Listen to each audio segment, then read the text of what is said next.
এই তোমার চিঠি আইছে চিঠি। তাই নাকি? দেখি কার চিঠি? তোমার দুলা ভাইয়ের চিঠি কাতার থেইকা।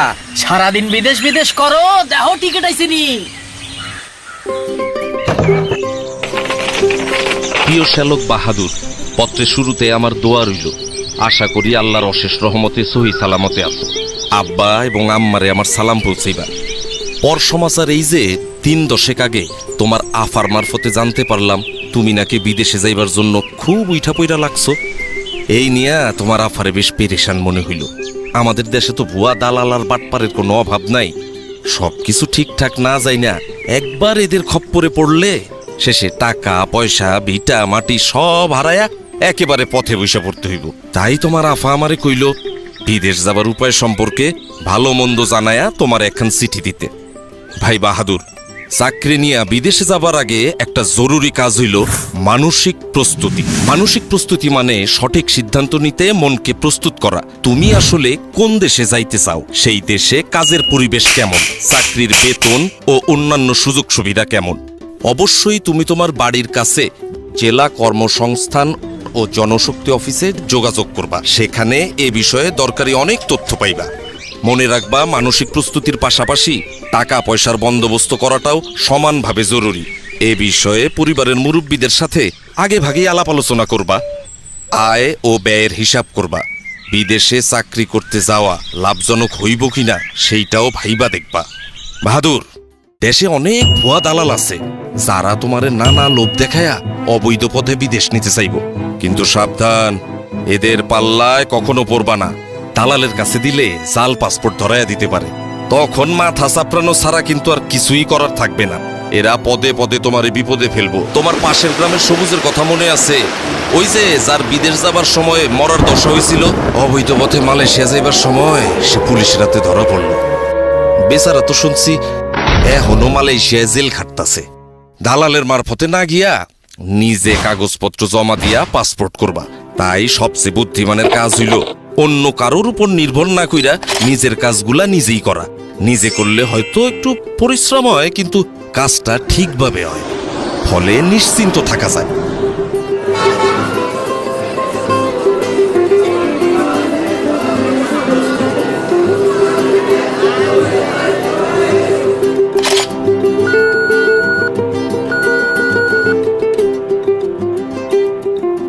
Recruiting agency. রিক্রুটিং এজেন্সি হইল যারা তোমার জন্য বিদেশে চাকরির ব্যবস্থা করবে। কোনো এজেন্সিতে যাওয়ার আগে সেইটা বাংলাদেশ সরকার দ্বারা অনুমোদিত কিনা তা ভালোভাবে যাচাই করে নিবা। ভাই, আপনাদের কাছে কি পত্রিকায় ছাপানো সরকার অনুমোদিত বৈদেশিক কর্মসংস্থান চাহিদাপত্রটি আছে? সঠিক এজেন্সির কাছে অবশ্যই পত্রিকায় ছাপানো বৈদেশিক কর্মসংস্থান চাহিদাপত্র থাকিবেন। তারপর কোনো কারণে যদি তোমার সন্দেহ হয়, তাহলে প্রবাসী কল্যাণ ও কর্মসংস্থান মন্ত্রণালয় অথবা জনশক্তি কর্মসংস্থান ও প্রশিক্ষণ ব্যুরোর সাথে যোগাযোগ করবা। কাজের প্রশিক্ষণ নেয়া। ভাই বাহাদুর, আমি নিজের অভিজ্ঞতা থেকে বলতেছি, বিদেশে দক্ষ কর্মীরা অন্যদের চেয়ে বেশি বেতন পায়, তাদের চাহিদাও থাকে বেশি। বিদেশে যাওয়ার আগে তাই ট্রেনিং নেয়া খুবই জরুরি।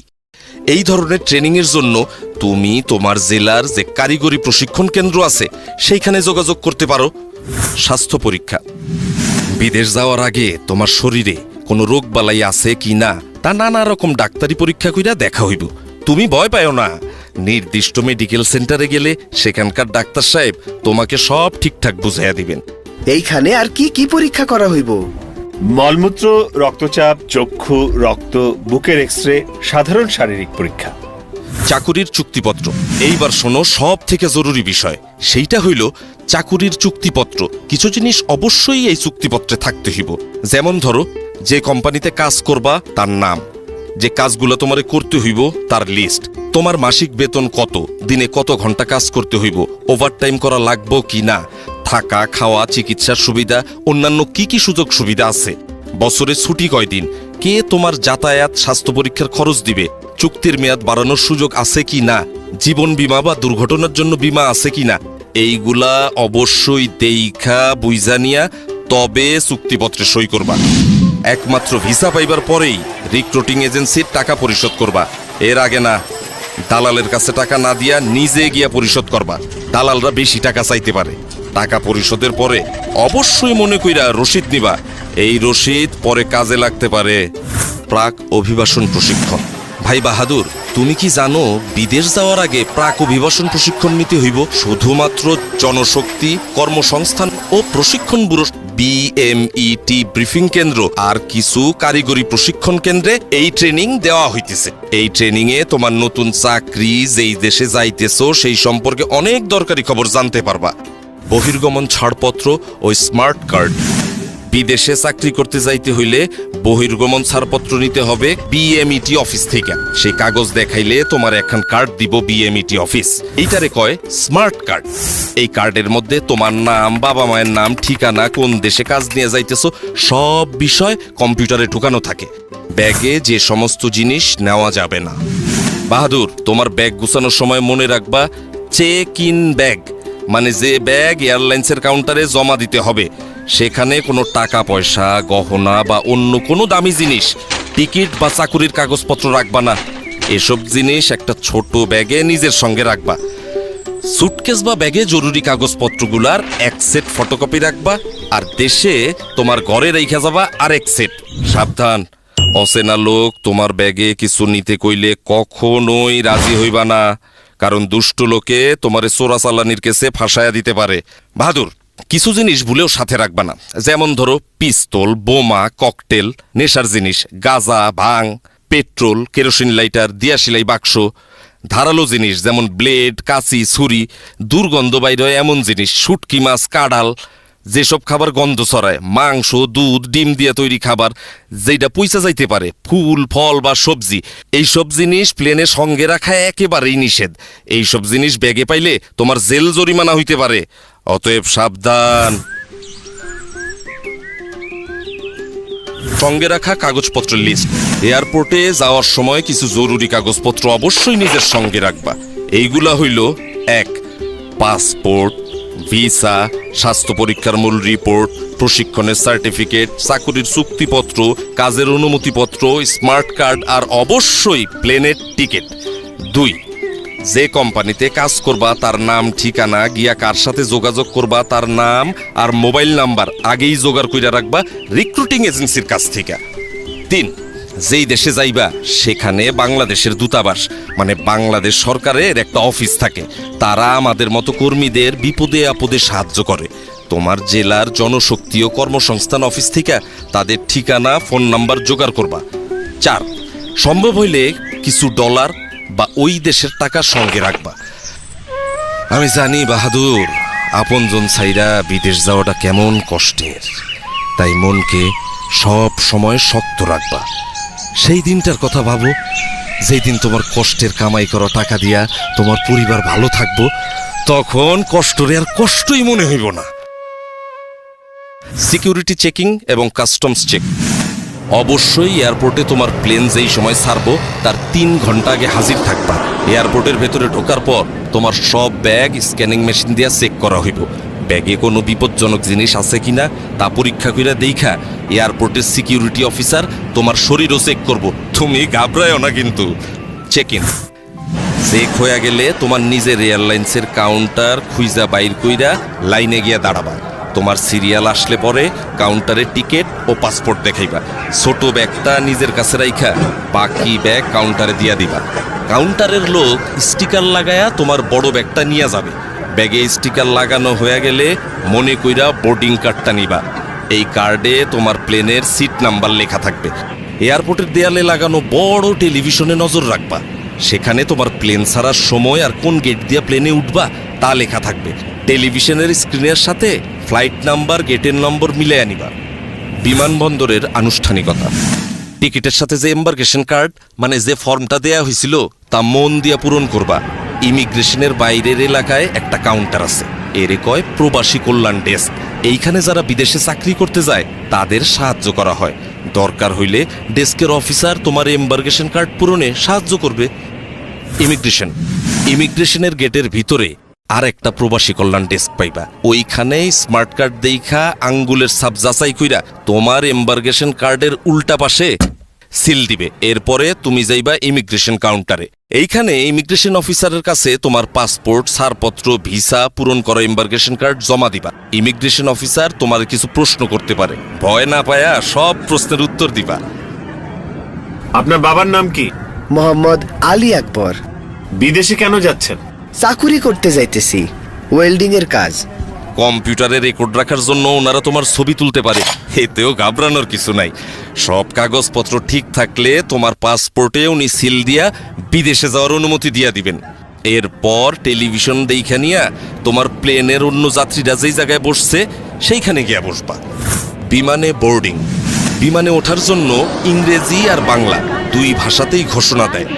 বিমানে ওঠার ঘোষণা দিলে বোর্ডিং কার্ড হাতে নিয়া লাইনে দাঁড়ায়া ধীরে সুস্থে প্লেনে উঠবা। প্লেনে ওঠার পর বোর্ডিং কার্ডে লেখা সিট নাম্বার খুইজা সিটে বসবা।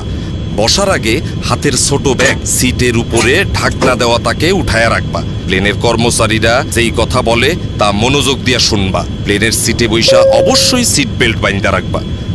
ধূমপান নিষিদ্ধ। একটা জরুরি বিষয় মাথায় রেখো, এয়ারপোর্টে ও বিমানে বিড়ি সিগারেট খাওয়া একেবারে নিষেধ। অবশ্য এয়ারপোর্টের কিছু জায়গায় সিগারেট খাওয়ার অনুমতি আছে। বৈদ্যুতিক যন্ত্রপাতি। প্লেনে ওঠার পর মোবাইল ফোন, রেডিও, ক্যামেরা সব বন্ধ করে দিবা। বিমানে খাবার এবং টয়লেট ব্যবহার। প্লেনে খাবার ও পানি দেয়, তাই এই নিয়ে তোমার চিন্তার কোনো কারণ নাই। প্লেনে টয়লেট ব্যবহারের প্রয়োজন পড়লে ঘাবড়ায়ও না, কিন্তু টয়লেট ব্যবহারেরও কিছু নিয়ম কানুন আছে। দরজার পাশে হাতলে চাপ দিয়া টয়লেটের দরজা খুলতে হয়। খোলার আগে দরজায় দেখে নিবা লাল রং অথবা অকুপাই লেখা আছে কিনা, তখন অপেক্ষা করবা। খালি অবস্থায় দরজায় সবুজ রং থাকবে অথবা এমটি লেখা থাকবে, তখন টয়লেট ব্যবহার করতে পারবা। টয়লেটে অবশ্যই টিস্যু ব্যবহার করবা। পানি ব্যবহার করবা সাবধানে। টয়লেটের মেঝে ভিজা গেলে অন্য যাত্রীদের অসুবিধা হইতে পারে। ময়লা বা টিস্যু সঠিক জায়গায় ফেলবা, যাতে করে টয়লেট নোংরা না হয়। বিদেশের এয়ারপোর্টে পৌঁছানোর আগে, বিমান নামার কিছুক্ষণ আগে তোমার ডিসএম্বার্কেশন ফর্ম ও কাস্টমস ডিক্লিয়ারেশন ফর্ম এই নামে দুইটা কাগজ দেওয়া হইব। ডিসএম্বার্কেশন ফর্মে যেই দেশে যাইতেছো সেই দেশে তোমার নাম ঠিকানা লিখবা। আর কাস্টমস ডিক্লিয়ারেশন ফর্ম হইল তুমি যদি ওই দেশে এমন কোনো জিনিস নিয়ে যাও যার জন্য ট্যাক্স দিতে হবে তা জানানোর ফর্ম। ফর্ম পূরণে কোনো অসুবিধা হইলে বিমানের লোক অথবা পাশের যাত্রীর কাছ থেকে সাহায্য চাইতে পারো। বিদেশের এয়ারপোর্টে ইমিগ্রেশন। প্লেন থেকে নামার পর ওই দেশের এয়ারপোর্টে ঢুইকা দেখবা সামনে ইমিগ্রেশনের লম্বা লাইন। এইখানে তোমার ওই দেশে ঢোকার অনুমতি দিব। লাইনে দাঁড়াবার সময় 5টা জিনিস অবশ্যই নিজের সাথে রাখবা। 1 পাসপোর্ট, 2 ভিসা, 3 চাকুরির চুক্তিপত্র, 4 পূরণকৃত ডিসএম্বার্কেশন ফর্ম, 5 পূরণকৃত কাস্টমস ফর্ম। ইমিগ্রেশন অফিসার কাগজপত্র পরীক্ষা করে সঠিক পাইলে তোমার পাসপোর্টে তারিখ সহ সিল দিয়া দিবেন। ব্যাগ সংগ্রহ। ইমিগ্রেশনের কাজ শেষ কইরা নিজের ব্যাগ খুঁজে নিতে হবে। মালামাল যেখানে আসে সেই কনভেয়ার বেল্টের উপরে এয়ারলাইন্সের নাম ও ফ্লাইট নাম্বার দেওয়া থাকে, তা ভালোভাবে দেইখা নিয়ে সঠিক বেল্টের সামনে গিয়ে দাঁড়াইবা। কনভেয়ার বেল্ট থেকে নিজের ব্যাগ চিনলে সাবধানে বেল্ট থেকে নামাইতে হইব, যাতে অন্য কোনো যাত্রী আঘাত না পায়। আর যদি কোনো কারণে ওইখানে তুমি নিজের ব্যাগ খুঁজা না পাও, দেরি না কইরা হারানো জিনিসের খবর যেখানে জানাইতে হয় সেই লস্ট অ্যান্ড ফাউন্ড ডেস্কে এবং এয়ারলাইন্সের ডেস্কে খবর দিবা, তারা তোমার ব্যাগ খুঁজা দিবে। আর যদি একদমই খুঁজা না পায় তাইলে তারাই তোমার ক্ষতিপূরণের ব্যবস্থা করব। বাদর, ও বাদর, এই যে এইদিকে। কে সালামিয়া, ঠিকঠাক আছো তো নাকি? তো আইসাতা বললা বিদেশে? হ্যাঁ, সালাম আলাইকুম দুলা ভাই। জি, আইসা পড়লাম, খোদাই আনলো। তয় আইসি কিন্তু আপনার উসিলাই। আপনি পথটা অমন গুছাইয়া না দিলে এত সহজে আইতে পারতাম না। পথ আমি দেই নাই রে পাগল, পথ সব সময়ই ছিল। আমি শুধু সেইটা তোমারে বাতলাইয়া দিছি। তোমার সৎ ইচ্ছাটাই হইল গিয়া মূল কথা। ওই যে কথায় কয় না, সঠিক ইচ্ছা থাকলে সঠিক উপায় হয়।